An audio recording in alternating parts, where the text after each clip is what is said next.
Canada gets a lot of freebies from us, by the way. They should be grateful also, but they're not. I watched your Prime Minister yesterday. He wasn't so grateful.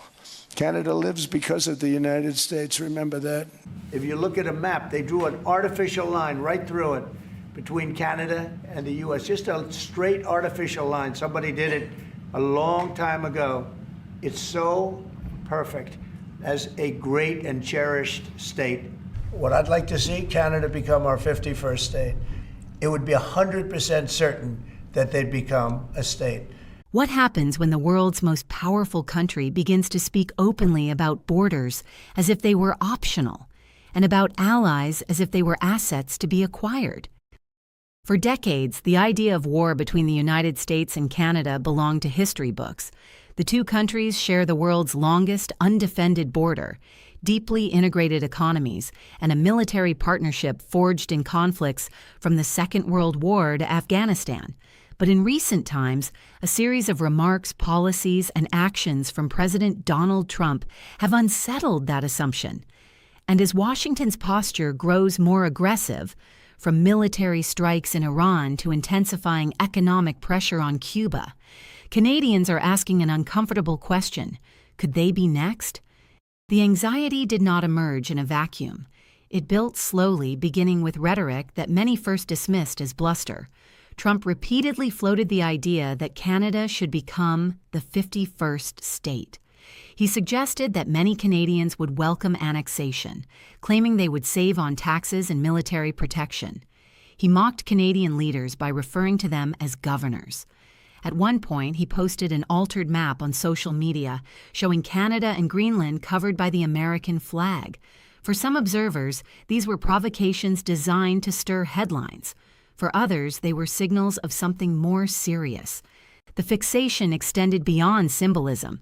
In a meeting with Canada's Prime Minister, Trump described the border as an artificially drawn line, a straight stroke across the map that could, in his view, be reconsidered. During a phone call with former Prime Minister Justin Trudeau, Trump reportedly questioned the validity of a 1908 treaty, demarcating the boundary, and suggested the United States could revisit its assent.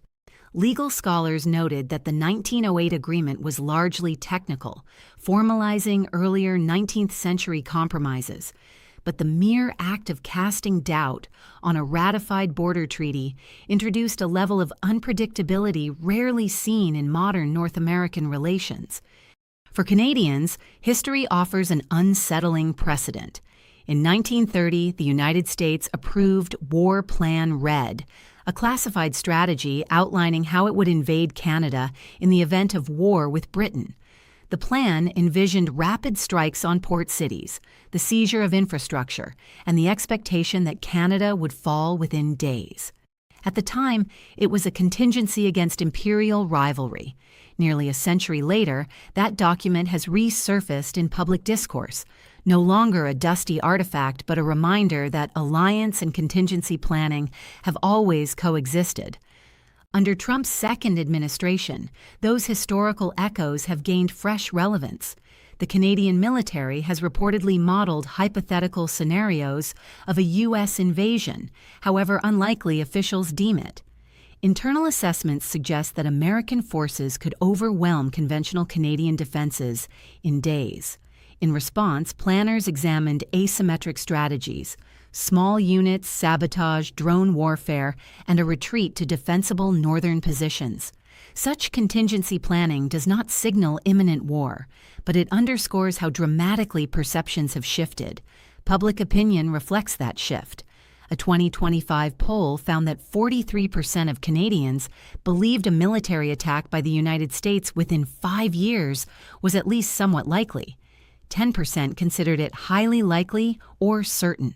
For a country whose modern identity has been shaped in part by peaceful coexistence with its southern neighbor, those numbers are striking. The fears are amplified by Trump's broader foreign policy behavior. In early 2026, his administration ordered the capture of Venezuelan President Nicolas Maduro in a dramatic operation that Washington framed as restoring regional order. Trump declared that the United States was effectively in charge of Venezuela and spoke openly about its oil resources.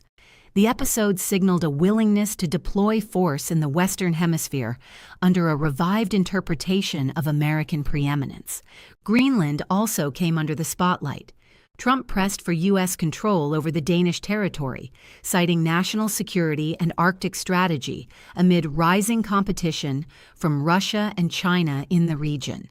He threatened tariffs on European countries unless an agreement was reached and, earlier in his push, refused to rule out military force if purchase talks failed, declaring options like the hard way remained open, with White House officials confirming the U.S. military was always an option.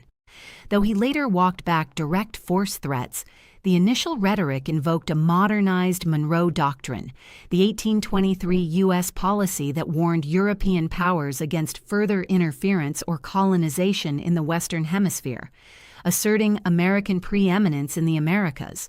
For Canada, which shares an Arctic frontier and maritime boundary with Greenland, the message was unmistakable. Territorial ambition was back in vogue. Trump's posture toward Cuba further reinforced that perception.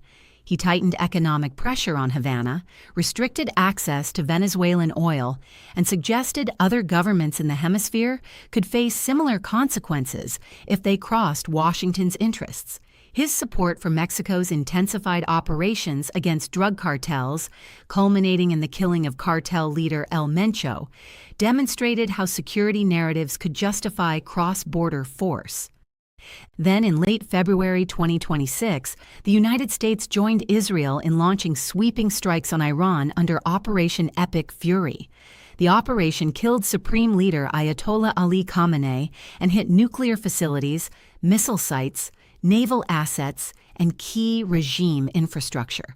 The Trump administration framed the assault as a preventive war, arguing that Tehran was once again nearing a nuclear weapon despite earlier U.S. strikes in 2025. Officials said the objective was to dismantle Iran's rebuilt nuclear program, cripple its ballistic missile arsenal, and neutralize proxy networks capable of threatening the United States and its allies. Citing decades of Iranian hostility and failed diplomacy, Washington described the campaign as necessary to stop an imminent existential threat and reshape the regime's trajectory. It was the clearest signal yet that this administration was prepared to use overwhelming force, preemptively and decisively, in defense of what it defined as American interests. Seen together, Venezuela, Greenland, Cuba, Iran, the pattern is clear. It shows a leadership style that is comfortable using economic pressure and military action to protect its interests. And this is where Canada's situation becomes worrying. Its vulnerability is not just about soldiers crossing a border. It is about leverage. More than 75% of Canadian exports go to the United States. Nearly 2 million Canadian jobs depend on that trade. Roughly 3.6 billion Canadian dollars in goods and services cross the border daily. The supply chains of the two countries, particularly in automotive manufacturing, are deeply intertwined. Trump has leveraged that interdependence as pressure. He imposed 25% tariffs on Canadian metals and automobiles, along with a 10% levy on energy. He threatened sweeping 25% tariffs on all Canadian goods and repeatedly declared that the United States does not need Canada for anything, even as American industries rely on Canadian oil, minerals, and manufacturing inputs. The economic strain has been tangible. Canadian auto plants have scaled back production. Thousands of workers have lost jobs. Exports of American spirits to Canada have plunged amid boycotts. Canadian travel to the United States has declined sharply. The mutual damage illustrates how economic warfare can erode trust without a single shot fired. In response, Prime Minister Mark Carney has sought to diversify Canada's trade relationships. At the World Economic Forum in Davos, he argued that the world had changed and that middle powers must act together if they did not wish to find themselves on the menu. He announced that Canada was pursuing a dozen new trade agreements across 4 continents. He emphasized that economic integration should not become a weapon.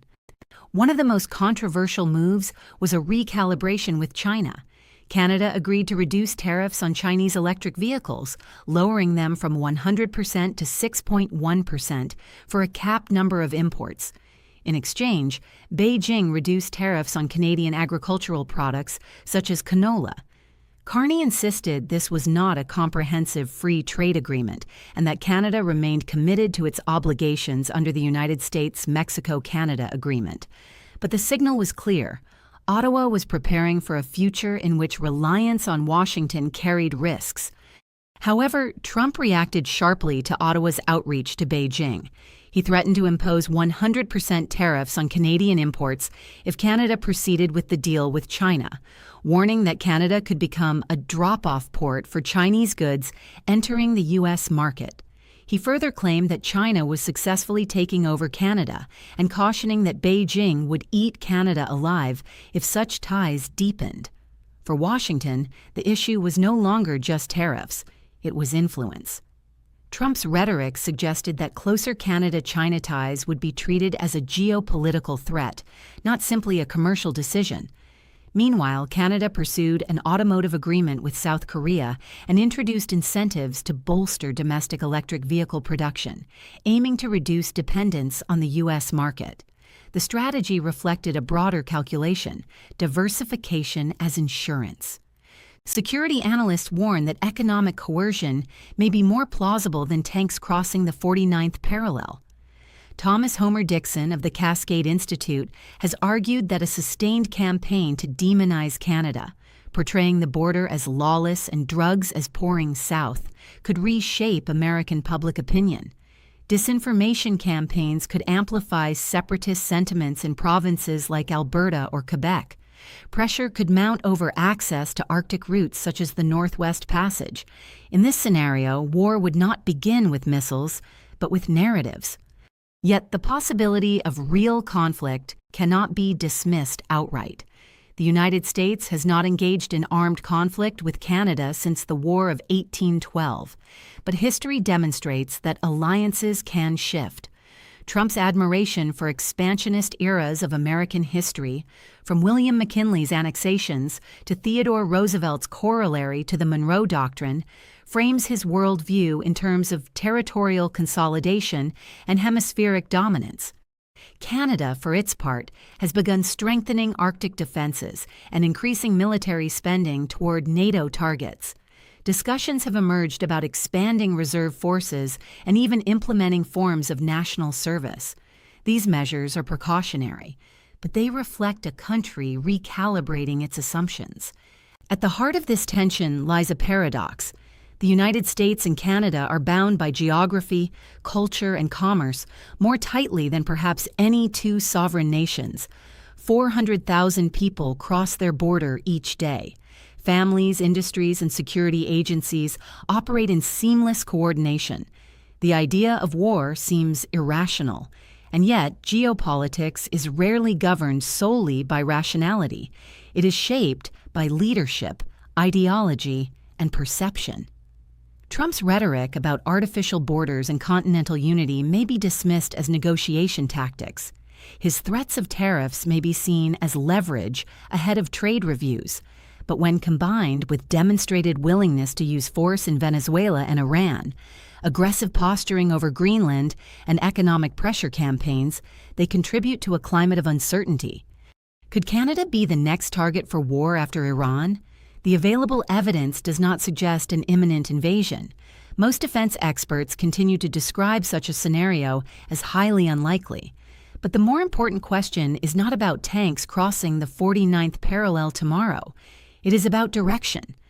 If the United States continues moving toward a doctrine of open hemispheric dominance, where strength defines legitimacy and borders are treated as flexible rather than fixed, then even its closest ally cannot rely solely on history or goodwill.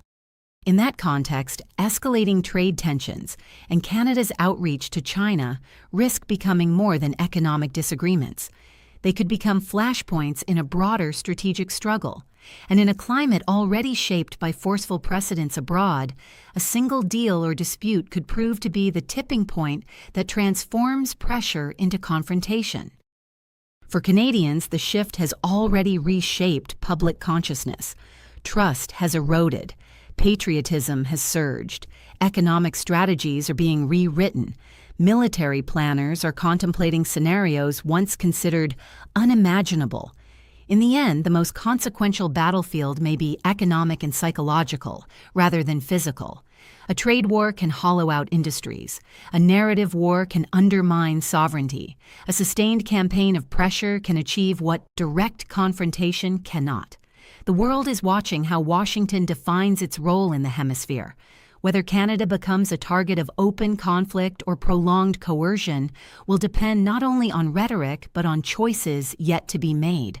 What is clear is that the assumption of perpetual stability along the northern border no longer feels guaranteed. And in geopolitics, once that certainty disappears, even the unthinkable begins to enter the realm of possibility. But it's not just Canada. Trump has also unsettled the UK, showing that a once close alliance is no longer what it used to be. What sparked this dramatic shift in relations? Find out the shocking reason in our next video.